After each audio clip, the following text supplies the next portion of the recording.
Azaridis on the line to Pole. Time to turn if he can keep it in, which he can't.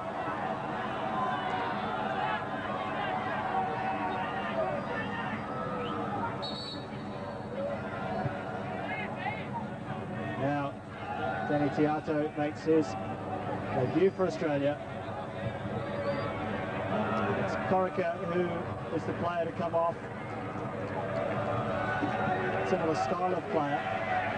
Tiato slotting straight into the wide wall on the left-hand side of midfield.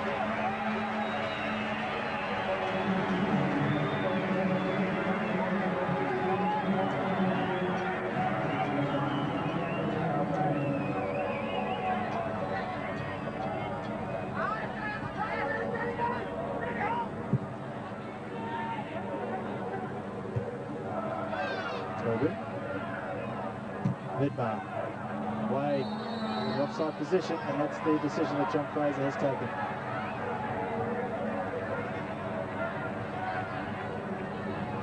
John's just wondering now, there's around 14 minutes left in this match. Do you feel the Colombians would be prepared to sit back and settle for a 0-0 result? No, I don't think. It hasn't been that type of game from either side, and I don't think they would be happy with a 0-0 draw.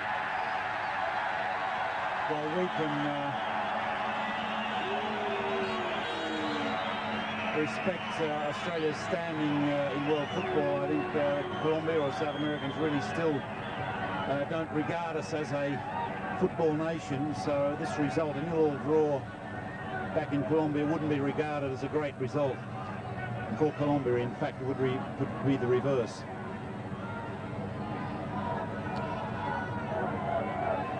There's no harsher critics of their own team. I saw the South American Youth Championships 2 years ago, and their home crowd literally killed the local side's chances. In fact, barracking for the opponent, so strong is the pressure on them to perform at home.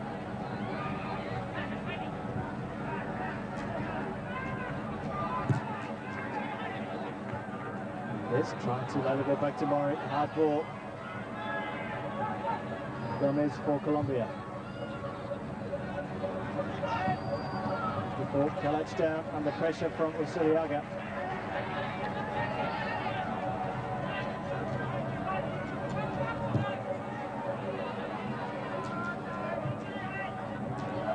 Tony Vidmar.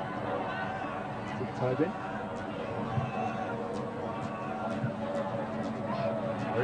Tiato. Got the pace to get on the end of that as well, Danny Tiato. The defenders are coming very quickly though. Early cross in. Cleared away. A good moment there for Danny Tiato. That will give the youngster some confidence. It's another notch or two up, playing full international level from the Olympic side. Kalach almost finds the second tier of the stand. He's letting us down, isn't he? We praised him for his skill with the ball earlier in the match. That was very, very Kalach-like, that clearance. But all this tonight, of course, all is well for the game on Saturday at the Sydney Football Stadium. And the early game there, of course, on Saturday, a big attraction, our women's team, which is off to the World Cup finals in Sweden. They will play in the early match. The importance of the World Cup finals in Sweden is the top 8 teams will qualify automatically for the Atlanta Olympics, where soccer, or women's soccer, is now an established sport, and of course will be for the Sydney 2000 Olympics as well.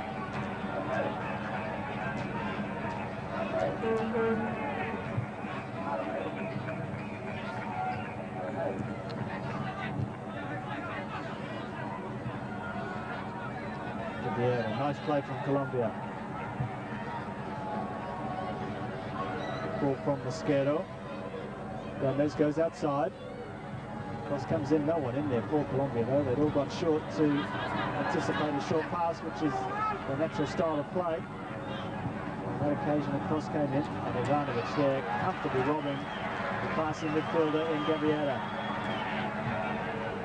Tiato plays forward on the left-hand side. Murray with the touch. He was looking for Jason Polak going through. And Popovic being wrestled quite vehemently there by the number 11, Usuriaga. No decision going in favour of the Australian though. Wade with an opportunity to switch to Vidmar. Back to Tobin. Around 9 minutes remaining on the clock here. Australia 0, Colombia 0.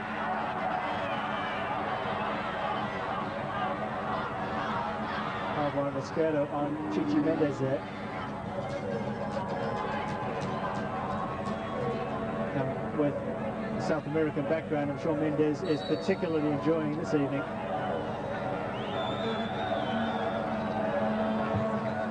Polak looking for Wade. Wins it in the air. Good jump from Wade. Tiato is in there.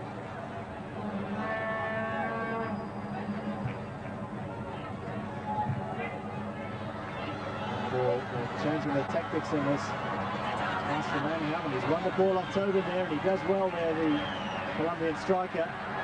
And we're seeing a different style of play just in these last few minutes from the Colombians. They're prepared to lock it long and set some of their speedy strikers on the end of these long balls. I think that might be catching Australia a little bit by surprise.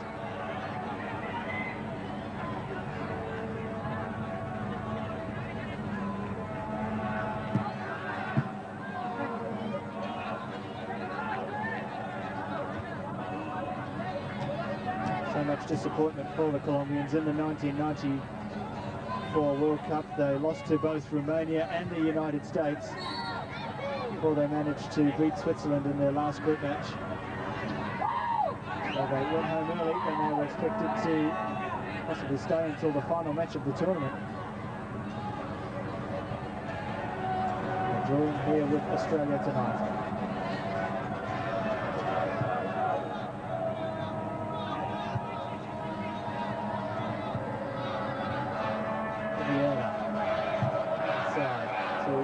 Who is Pacheco. Portera. And in the air by Tobin.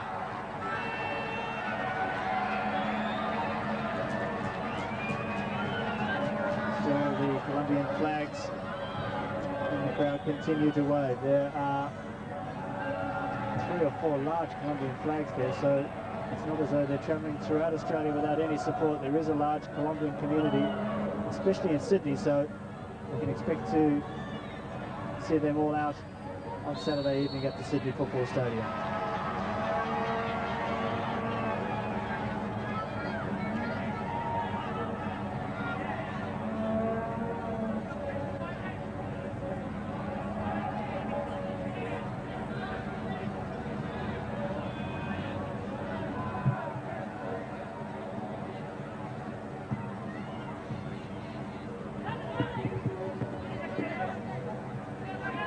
Taken quickly. Tried to by Lazaridis anyway, but until Colombia shut down the space for both Polak and Tiato.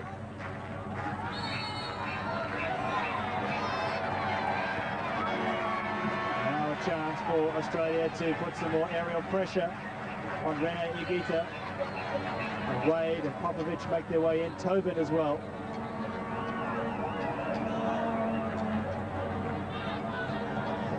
Free kick will be taken by Lazaridis. Just on 5 minutes remaining here at the Suncorp Stadium. Lazaridis with the free kick. Into a couple of yards off his line already, and he comes through. There he goes back. Wade, let it run. Goes all the way back to Tony Vidmar. Ivanovic will be closed down if the ball goes in there. It's switch play, and a good switch too from Vidmar to Lazaridis. Fernando Santo had to concede the corner, and at the same time he signals to the bench because it looks like he's cramping up, I believe, and Colombia have used their 3 outfield substitutes, which means that they can't make any more. Corner taken by Australia. Higuita punches. Tiato's there. Lazaridis. Good pullback. So matching up the pace, but Gomez picks up the ball. This is dangerous for Australia. Gomez is going to try a shot on his own, and it was a tired shot.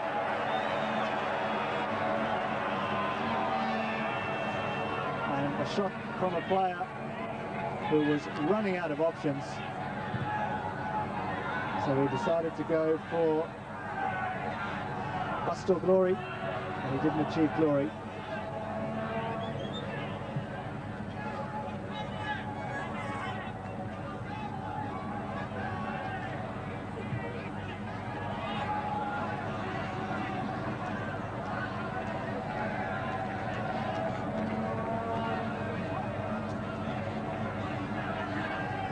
Just feeding Nando Santa.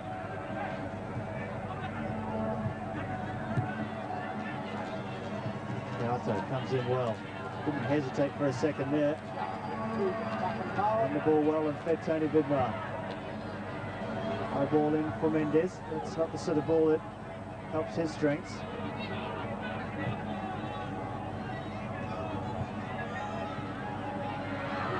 Last turn.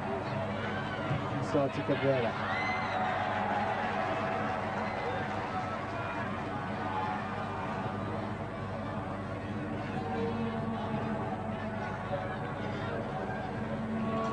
Well, John, looking ahead to the Sydney match, although there's been no goals here this evening, it certainly augurs well for a good game there, because both sides have shown plenty of enterprise going forward, and it's been quite a free-flowing match here tonight. It has, and I think you can expect Colombia to be even better once they're fully acclimatised. No doubt Australia too will have the benefit of this run. But it's terrific to see the national team in action. 3 games in a week. I note last year that Saudi Arabia, the most active of all national teams throughout the world, played 32 full internationals, and that's the type of program that our team needs. They're standing next to Wade for that long throw. Well, I was just about to say before, we've hardly seen him come off the line at all. That is one occasion.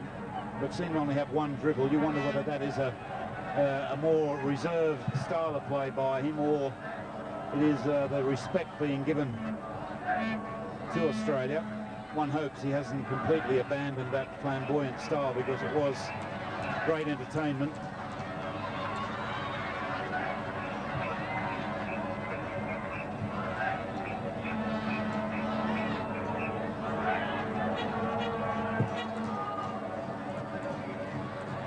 Forward, down inside.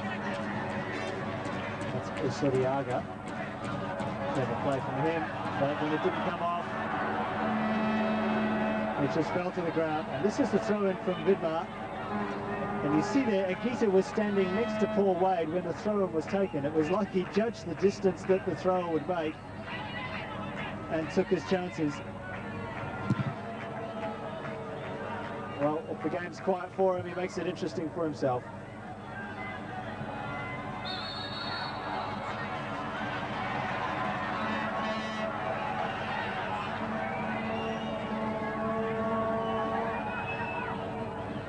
So the move on is the call from Thompson. Tobin will go long, looking for Wade. Not a lot he could have done with that. Time running out for both sides now. Make it just over 30 seconds remaining. It's Australia 0, Colombia 0. But if I can go to my point prior to the kick-off, Paul, that if this does finish 0-0, and if it was a World Cup, it wouldn't be a good result for us. And I only say that because I believe the mentality, we have to change it, that we have to expect to win at home. Because come World Cup time, that is the type of thing that you have to do. And we can go back right back to 1970, where the problem was that we drew that vital game at home.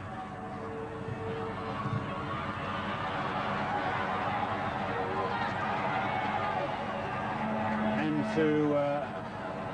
to fall into that trap, and this is certainly no criticism of this team, but it's just a criticism of the mentality that if we are to accept draws as being almost moral victories, it's when it comes to the crunch time of World Cup, it isn't good enough. It wasn't good enough in the last World Cup. It wasn't good enough in in 90, it wasn't good enough in 86, it wasn't good enough back in 1970.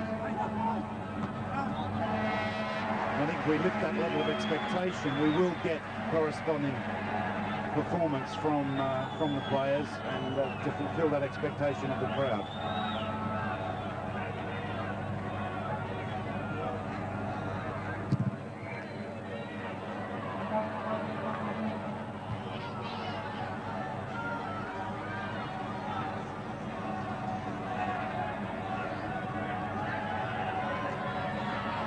Hopefully Australia will take that forward with them into the second match in Sydney on Saturday night. Certainly Eddie Thompson has been up on his feet enough in the second half to allude to the fact that he is thinking along similar lines.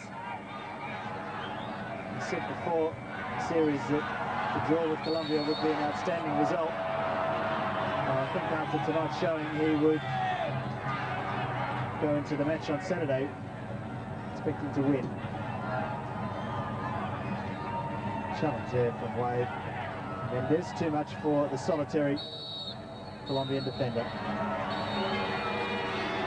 And there is the final whistle here at the Suncorp Stadium in Brisbane. And there haven't been any goals scored here tonight, though there has been plenty for the enthusiastic Brisbane crowd to applaud and enjoy. Australia's best chance of scoring came in the first half, in fact, from a header by John Markowski. Vieira was the outstanding player for Colombia. He went round Zelko Kalac in the second half, only to see his shot cleared off the line by Tony Vidmar, who performed that feat twice here tonight to keep Australia in the match. The final score here in Brisbane is Australia 0, Colombia 0. Now let's cross to Lismurray. Thank you, Paul. With me is Alex Tobin and Eddie Thompson. Alex, to you first. Good performance by the Aussies, a lot of domination, but you guys did very well at the back, not so much like up front. Yeah, we did. We had our chances to win. You know, we had one or two. We really pushed the ball around quite well. Obviously, a team like Colombia is going to have a lot of possession against you. That's the type of team they are, and they're one of the best in the world at that. But having said that, we pushed it around well. We had created our chances by going in around them and getting the crosses over, and with a bit of luck, we could have had a better result. How did you find them coming at you in comparison to other teams that you've faced? You obviously have to watch them very closely. Their close ball skills are tremendous. They're very smart on the ball. As you can see, they push it around with a lot of confidence. That's typical of South American teams, and they're one of the best of the South American teams. Now, you and Milan at the back are among the most experienced men of the side. We expected you to hold your own back there, but perhaps not enough experience in attack may have been the problem. Well, possibly. Obviously, it's the Australian team hasn't been together for quite a while, so the fluency isn't going to be 100%. But having said that, we had chances. Like you said, there are some new players being blooded, and I thought they did well for their first run. And I'm sure it'll go better for the second game against Colombia and Japan next week. How did you find Tony Popovich playing alongside you? I think Tony handled himself very well. He's his first big international when he came up trumps. He was really faltered, and it looks like bigger and better things for Tony Popovich. All right, Alex, we'll let you go in the dressing room. Thanks very much. Coming, Eddie Thompson, let's talk about you. Probably echo the words of Alex Tobin, but obviously we're still lacking a little bit of inexperience in attack and that cohesion, right? Well, I think in midfield they closed us down the second half. I thought we had the better of the game in the first half, but the second half they controlled the midfield, and well, they gave us a bit of chasing, Les, which is good because our lads still hung in there. We got behind the ball, and well, we stopped on scoring. They're a real good side, and but we're really got to move the ball much quicker about the park. You can't. I mean, they were double playing us all over the park, and you've got to get 1-2 touches and switch playing. I noticed that you were hoping that John Fraser blew the whistle towards the end there, so obviously you felt that the tide was turning in their favour the longer the match went. Yeah, I think so, Les. I mean, a draw's a good result for us here. I mean, obviously we're trying to win the game, but I mean, if you have a look at it, I mean, we played 48 minutes and we're playing Colombia and it's 0-0 and they're starting to get on top, and we're starting to get on top. The whistle's blowing right on the mark. How do you think it'll go on Saturday? Because there is a prevailing view that really we should be winning our home matches and we should be looking for victories in the home matches. Yeah, but I mean we're losing a lot of quality, with the Vidmars and Slaters and Zelic and Ocons and all these guys. It's It's all the attacking players were lost. Our defence is sound, our defence is good, but we've just got to go through with this and just hope that Markowski or Damien Morey or Stevie Corrick and these guys start to improve and start to get better, and then we've got to start scoring goals. Without the cream of the overseas guys, offensively we're a wee bit underhand. All right, this still gives you an opportunity to try people. Tony Popovich made his debut today. Jonesy playing as the lone striker up front. How did you find him? Yeah, he done well. Popper done really well, and Jonesy done okay as well. He was stranded a little bit on his own there. We started to get a lot of weight through Damien Morey and Steve Corrick and Stan Lazaridis in the first half. We thought we could beat them out wide, get behind them and get the crosses in for Markowski, but it dried up a bit in the second half. How do you see the Saturday game going? Firstly, what sort of team changes are you likely to make? Well, I'm going to make 1 or 2 changes. I was always going to do that. I mean, I have virtually committed myself to Stevie Horvath, but the way Ivanovic is playing, it's difficult to chop him, isn't it? I think they would hang me if I didn't play him. But Big Stevie, I'll want to give him a run, and Warren Spink probably come in, and well, Gabriel Mendes maybe in the centre midfield position. So yeah, I'll be making 2 or 3 changes. All right, well, we'll let you ponder over those over the next few days. Good luck on Saturday. Thank you. Thanks, Eddie Thompson. Okay, that's Eddie Thompson, the Australian coach. Remember, the 2 teams meet again on Saturday night at the Sydney Football Stadium. That match going out live in all areas except Sydney on SBS. And, of course, another international on Wednesday evening next. And that's Australia versus Japan, also in Sydney. But till then, from the Suncorp Stadium here in Brisbane, good night.